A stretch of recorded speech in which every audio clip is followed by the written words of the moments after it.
Right. So this is our manifesting episode.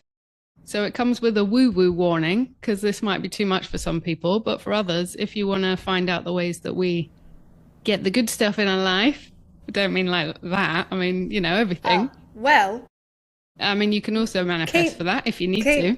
keep listening. But do you want to kick it off or shall I?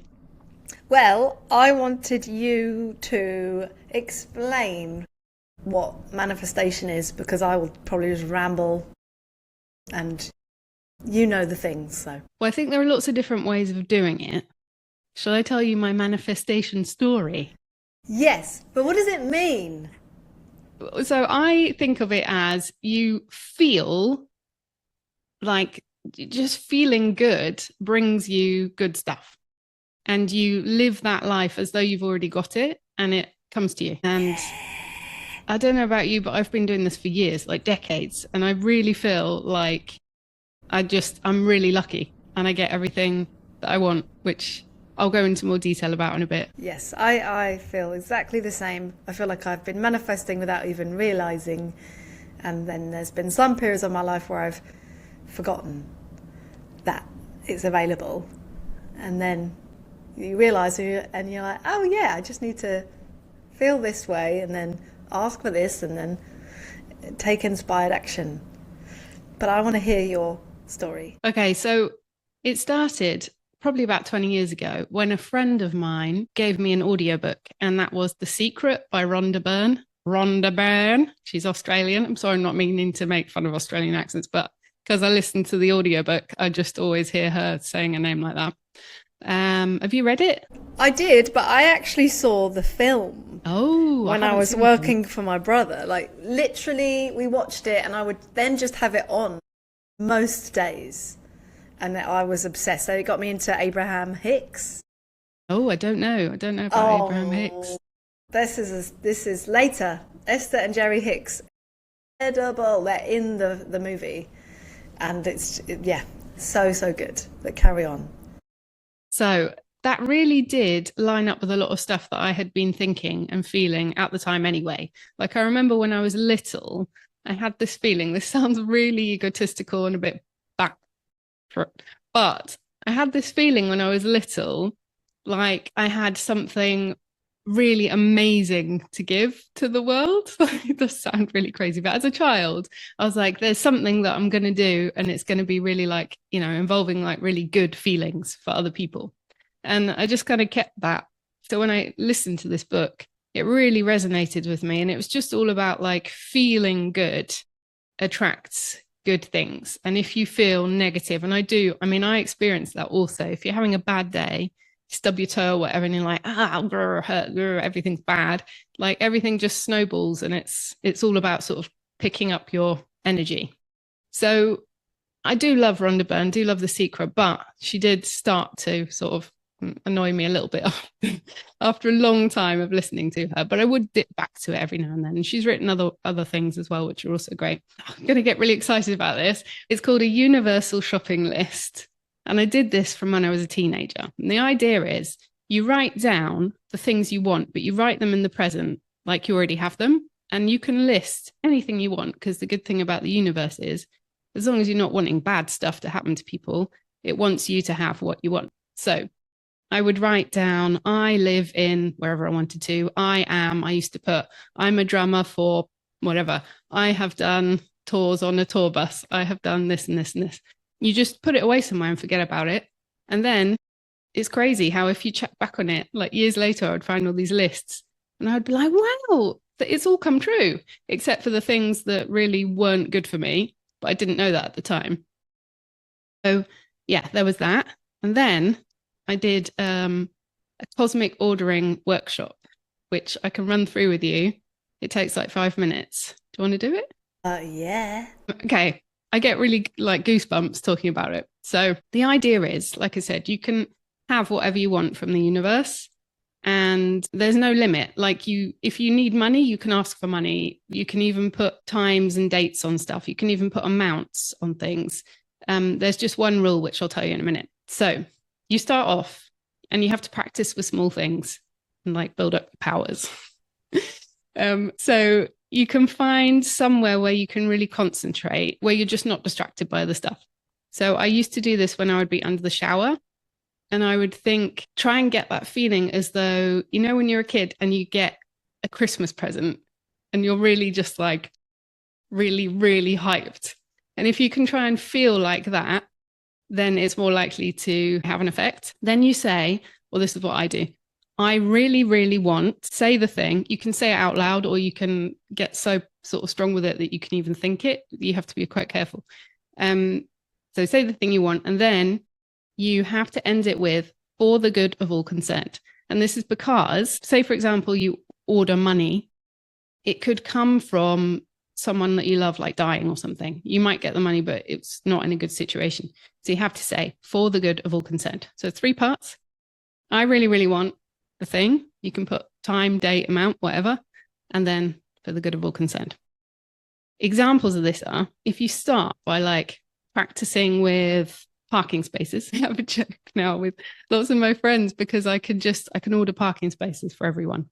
And you're meant to order for yourself, but I can even think about something now and it will be that like a car in front of me will pull out at that exact point. So I used to do this for my midwife because we live on a really, really busy street. There's never a parking space. And she used to have like this camper van. When she would have an appointment with me, I'd put in an order like, can you make sure that Monica has the ideal parking space at the perfect time for the good of all concerned? And it became a joke because she would just like drive up, car would pull out. She would have a massive like double parking space, just pull in, and then she'd come up and see me. My sister said that she wanted to learn how to win the lottery. So I taught her the whole process. She didn't put an amount. So she phoned me the next day and she said, you'll never guess what? I have won the lottery. She sent me there was like an email or a text and she'd won £1.53.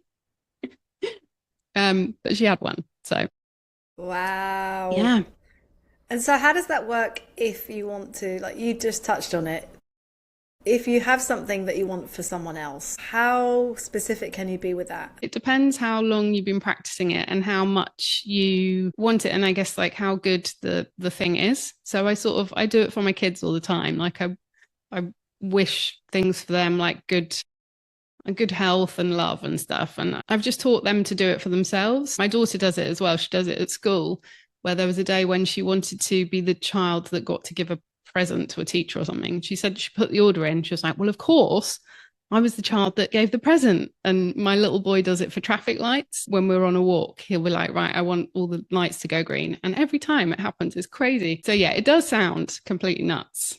And I'm well aware of that. I feel like so many good things in my life have really come to me through this, like our flat, the children, jobs, just so much. Practice it. See what happens if you wish something for other people. But it is meant to be that you kind of wish it for yourself. Love it. Has there been something that's come to you that's freaked you out the most that you can share? Yeah. So I didn't even wish for this one. And I do have to be really careful because thoughts are so powerful. I was coming out of the supermarket. I had my hands absolutely full of stuff. I didn't have a hand free at all. I was laden with bags, everything. And I was really hungry. And I thought it could really do with someone just shoving some food in my mouth right now. Bit of an insight into my thoughts. Literally across the road, and as I was going around the corner, there was a man setting up a Christmas, like a pancake hut on this by the side of a restaurant.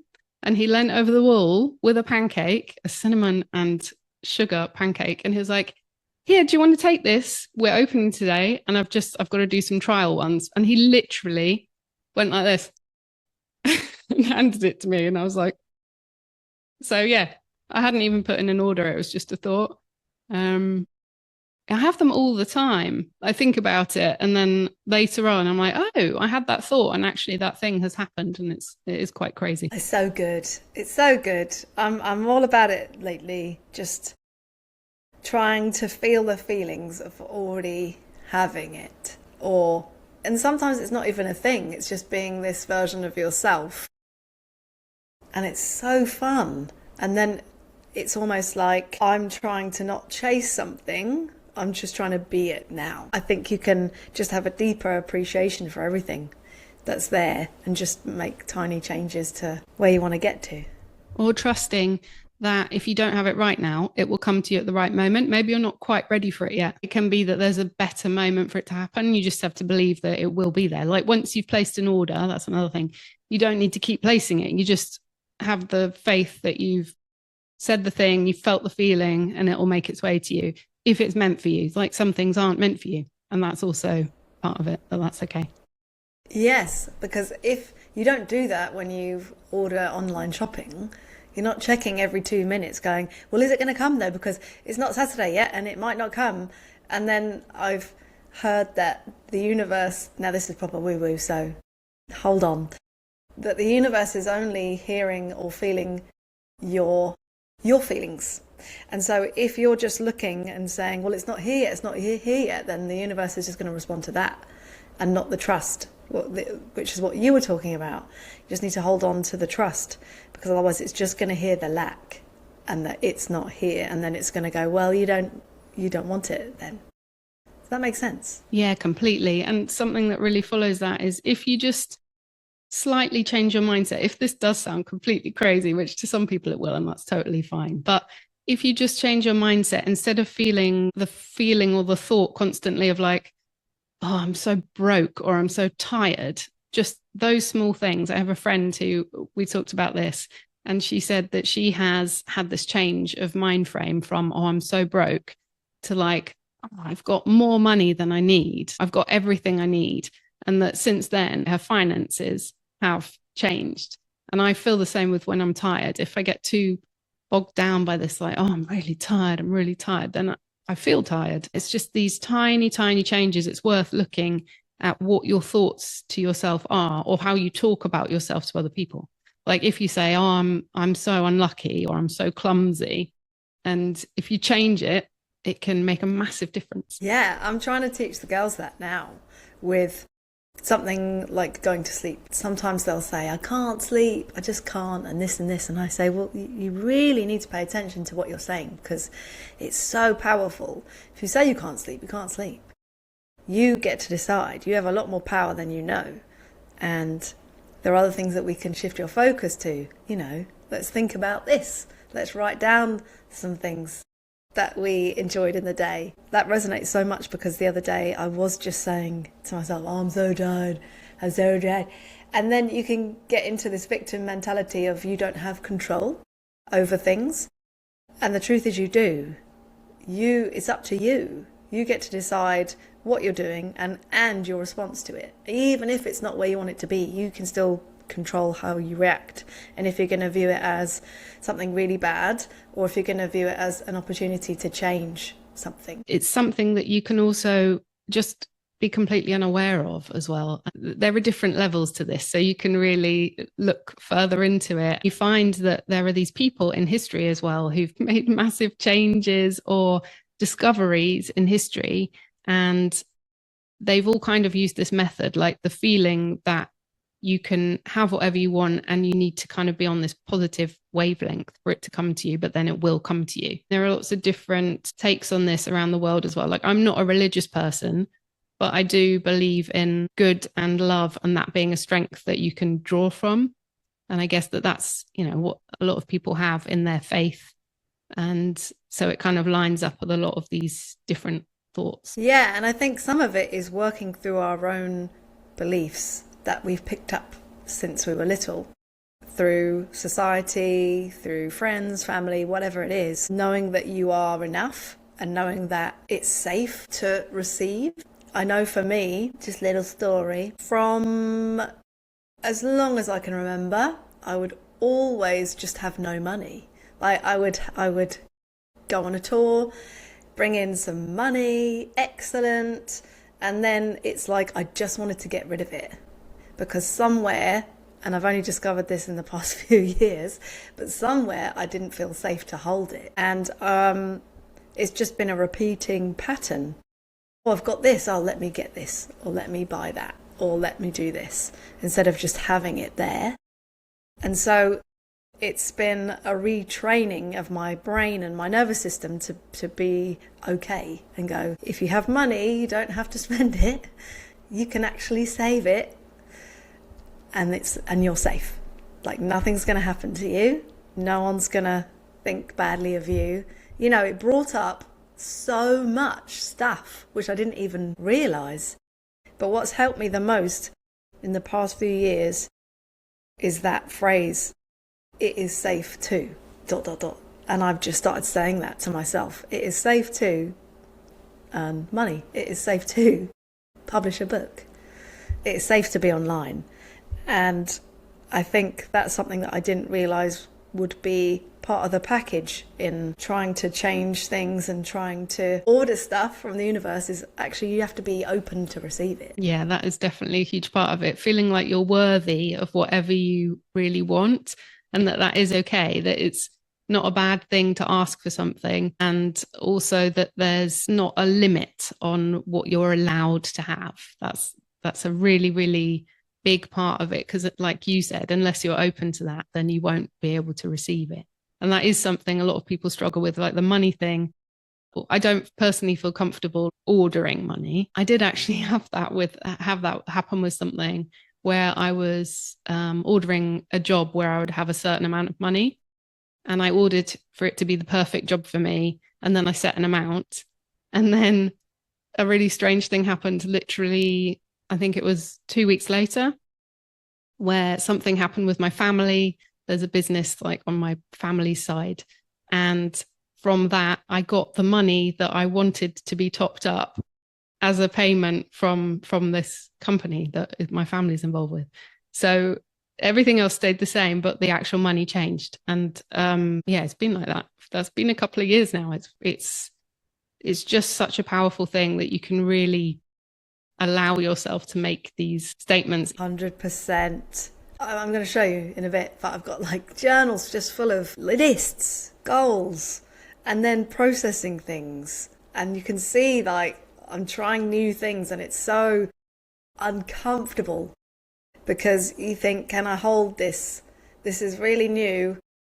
And how is my family going to react if I am different in this one way? It's just worth it. And just having faith in whatever it is you believe, universe, God, love, your friends, your family, and knowing that you have these desires for a reason. They're there to support you, and everything is working out for you, and really truly believing that. And I think I shared this with you the other day, that sometimes when you get, I don't know if you get this, I'm sure you do, where you get mental images of things that you would like. So for example, me, I'm seeing beach, beach, beach. Sometimes America, not right now, but America, and like a big drum convention thing. All of these things. And I've seen it where I'm talking to a crowd. I read somewhere that these are actually there for a reason, and it's almost like it's a memory from the future. You've already picked so many different possibilities for yourself. And now I can see, well, one of them was me talking to the crowd at the UK drum show. Like that, I can see it. That's what happened. Listen to it. Don't be afraid of it. And it's okay to go for what you want, because not everyone wants the same thing. Yeah, completely. I don't have it like that in the images way. I find that really interesting, because that's really like prophecy. It's really cool. I have had some crazy dreams, like very strong deja vu, but that's a bit different. But that's amazing. I just see it. I just feel like it's there. And sometimes when you're tuning in, it comes in and out. Yeah, I don't know. It's always happened. But I just think it's from somewhere. Pay attention. Shall I show you some things? Yeah. So I don't know if this is manifestation, but you can tell me. So I don't think any of my exes listen to this. But I had some pretty awful ex-boyfriends, as you know. And possibly I was attracting that because, I don't know, I just wasn't with the best partner. I just was caught up in this pattern of seeing potential rather than what was in front of me. Maybe I wanted to save them a little bit, but it was all very exciting and very passionate. And that drew me in. and it was not safe. Safety was not in the equation, but I thought, well, this is how it's supposed to be, right? And then it got to a point where I was single and I just thought, no more, I'm done.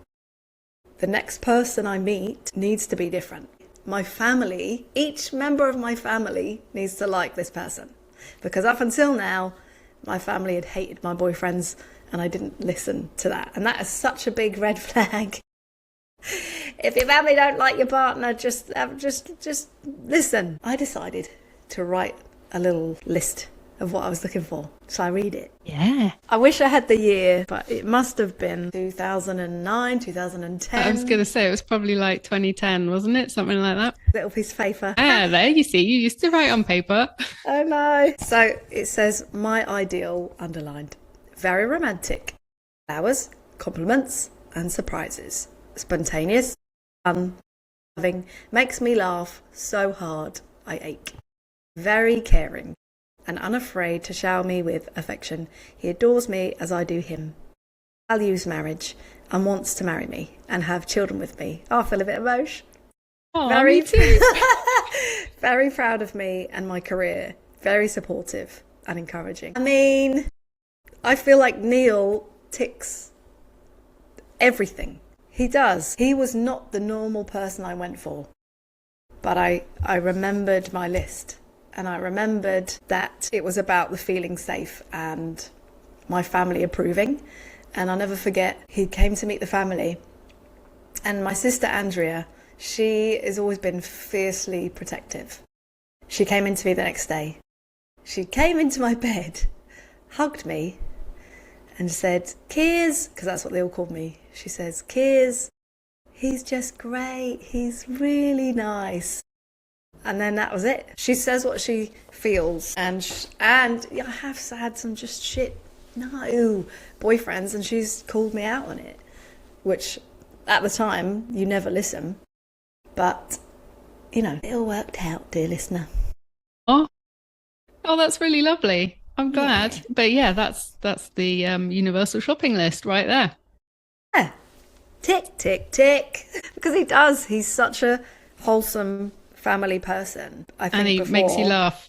Oh, he makes me hard. laugh. Oh my God. Every day he makes me laugh. Literally. I sent him a reel last night. Joke all the time. Because I have a business mentor, he even said it, what day is it? Wednesday. He said it Monday night. He says to me, you know, she's just saying everything I've said, right? I'm like, yeah, but she's saying it in a way that I'm ready to hear. I can't hear it from you. And then I find this reel, which is the exact same thing. This lady says, I've just spent $5,000 on this coaching and my husband just tells it to me for free. What am I doing?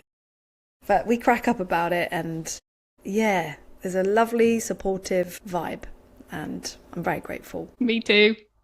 That was, you had been through a lot, so it was a good change. Yeah. Good list. Well done. Good list. Good decision. So what else? Tell me about your necklace. Rose quartz. I really do like crystals, and you can say what you like about it really, but I do feel like each crystal is formed from different energy, so they must hold energy. And on a basic level, it makes me feel different. If I'm feeling maybe a little bit anxious, then I might wear this because I really want to just tune into feeling love and have that be my base rather than fear. I was into them way more when I was younger, but I feel like now it's coming back. Like, I used to have a lovely collection of crystals. I used to like lie down, put them around me, like kind of try and tune in with my chakras.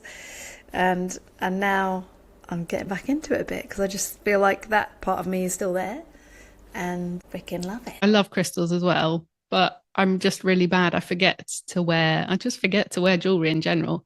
But I do love a good singing bowl. I've got a couple of singing bowls. Love a good energy cleanse. Going proper woo-woo now. People will be freaking out. No, mine are on board, okay, with the sonic energy. I will say Gava are as well. They have a line of percussion instruments. You told me about the two people that you heard about through The Secret. Tell me about them. Oh, okay, so this is great. So Jem knows, back at ACM, I was into Tony Robbins, still am, read all his books, went to some seminars, got fired up. And I feel like he's more practical, like popular psychology, NLP. But if you want to go more energy, universe, universal laws, law of attraction, then Abraham Hicks is where it's at. So there's a couple called Esther and Jerry. And Jerry's no longer with us in human form. And they have quite a few audio tapes. Oh God, show my age. Audio tapes and books, audio books, and she is basically able to tune in to a higher consciousness, which they are calling Abraham. And it's fascinating because her story is that they've just got into meditation years and years and years ago, and at first they just thought, what a load of rubbish, but they just got interested and started researching and trying, and little by little they really got into meditation. Esther was able to meditate for hours and hours, and then she started channeling, and they're like, well, where is this voice? It's not how you talk, and it's saying stuff in a way that you would never say it. It's weird. But what is great, if you can get past that, because I know it sounds freaking crazy, if you can get past that and just go to the message, it's all about living in the feeling of already having, living with intention, taking inspired action and acting from that place of not lack, but abundance, and feeling so grateful and just being in that beautiful feeling space that you talked about earlier. I think that they just bring up some really good things. What was it, the quote they said? You don't really know about the thing until you do it, or something. I'm butchering it. But they're just so insightful, all of their sessions they had, because at first they just would kind of meditate, and they would receive the message and record it, and then they wrote some books. And I just think they're really great. One is called, I think, Ask and It Is Given. And that's pretty cool. And it just gets me into the feeling, because often that's the job. I'm waking up and I get to deal with the girls or this or that, but maybe I've woken up late, or maybe it's raining, maybe I've forgotten to bring in their PE kit, maybe I've forgotten to order their lunch. There's so many things that you have to juggle. So your mind might not be in peak ordering condition. You might not even think about it. You might just be on a downward, oh, fucking hell. I might leave you a voice note going, this is so fucking shit. So books and people like Abraham Hicks can just give you a little nudge into turning the day around. Have I put you off? No, you had me at audio tape. So the busyness thing, like the mind thing, that is really important. That's why, like, picking your moment to make your wish or your order, whatever you want to call it, is really important, that you have like clarity, that you focus on what you want, and that you feel that you really want it, but also like feel as though you've already got it. And then that's the most powerful state. I'm going to practice on parking spaces. I'm practicing on yellow cars. It actually happened to me. I was doing this really big drive. I was feeling very, very anxious about it, because it was to Wales and then to Devon, and so I just thought, yellow cars, let me look for them. And Jem, there were so many, like along the way. It was just like a little pick me up. Whenever I saw a yellow car, then it was like, you got this, you're on your way, go, go, go. Whatever you look for, it appears, isn't it? I love it. We should talk about who we want to manifest to be on the podcast. Have you got some guests? I would like Virgil Donati to come on, actually. I think it would be really interesting to ask him about his life. There is someone, but her name has just gone out of my brain. Why don't you go? So top of the list is Matt Billingsley, because he did the Eras tour and he's got a family, and I would love to hear he's got so much that would be interesting to hear about, hasn't he? So he is right up there. I would really like to hear from some mums as well, not necessarily drummers, but it would be great to speak to some football players. I'd love to get one of the Lionesses on here. Hear about sports and motherhood and how that all works. Who else? Keith Carlock would be good to speak to him. And Courtney Cox, because she's drumming. I just would like to have one of the Friends cast on our podcast. She is the one. It's Courtney Cox. Come on. It makes sense. It does. And we both had the thought. Well, I hadn't talked about that with you before. I didn't know that was who you meant. So that's who it was. Who Come else? in. We will embrace you like your family. Yeah, I'm sure she'd love to be on our podcast. I would like to do a quick shout out to a friend, Rupert, who I've known for about 20 something years. And I found out at Christmas that he listens every week. And thank you, Rupert. That's lovely on your night shift. That's lovely. Actually, I'm going to do some shout outs too, because we did get some texts. Regular listener here of the podcast, making sure Gemma gets 10 texts to her phone. Happy Christmas and wear your cozy slippers. So I apologise. I should have read this out ages ago. That's all good. And then we had another comment on our YouTube from lovely Julie Hudson. She was asking about you, Gemma, the other day because I had a little camp alumni meetup. She was like, Gemma needs to come here. I was like, I know. But she was suggesting, how about Wigan for a holiday? Famous for pies. Wigan, yes. Seriously though, this was for our Christmas one episode. Sounds like you guys need some R&R. How about Croatia?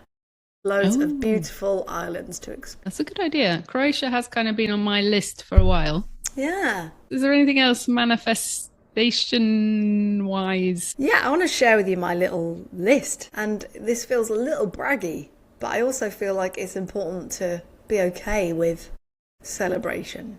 Yeah, definitely. That's part of it. You're not bragging. It's what happened. It's the purple notebook. Right, this is from 2023.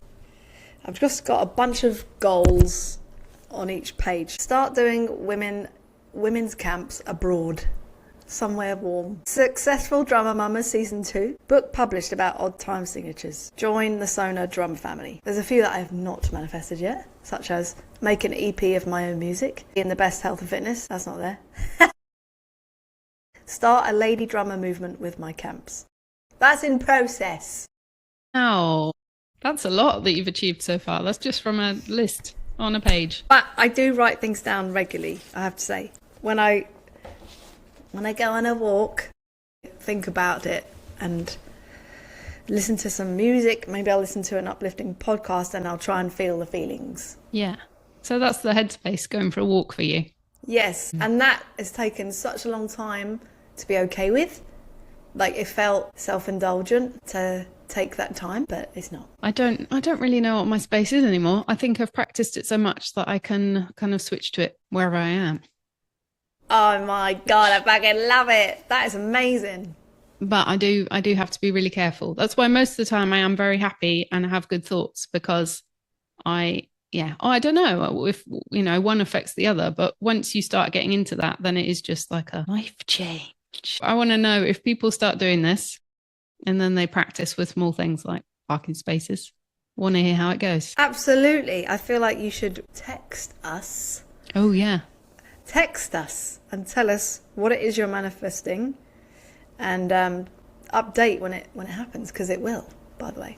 But even if the actual ordering sounds too much, then make a list. Just putting goals down on paper is a big step, isn't it? In making them come true, from getting them from your brain to actually existing out in the world is just a powerful thing in itself. Yeah, write a list, and also know that, yes, writing it down is powerful, but it's then acting from that place, that positive space, because then you won't second guess yourself and you'll go, well, I am going to email so-and-so from this company, or I'm going to book in that session I need, or whatever it is, and you'll do their things rather than doubt and put it off. And I think all of that culminates in things happening. Plus, it's also a great record when you look back on things and you see what you've achieved, because I think we forget that, don't we? Over the years, we forget the stuff that we have maybe felt a bit afraid of doing, and then we've actually done it. And that in itself is a really, really cool thing. Right, how are we going to get Courtney Cox? We'll just sing. And she'll find her way to us. You know what? Let's fucking do this shit.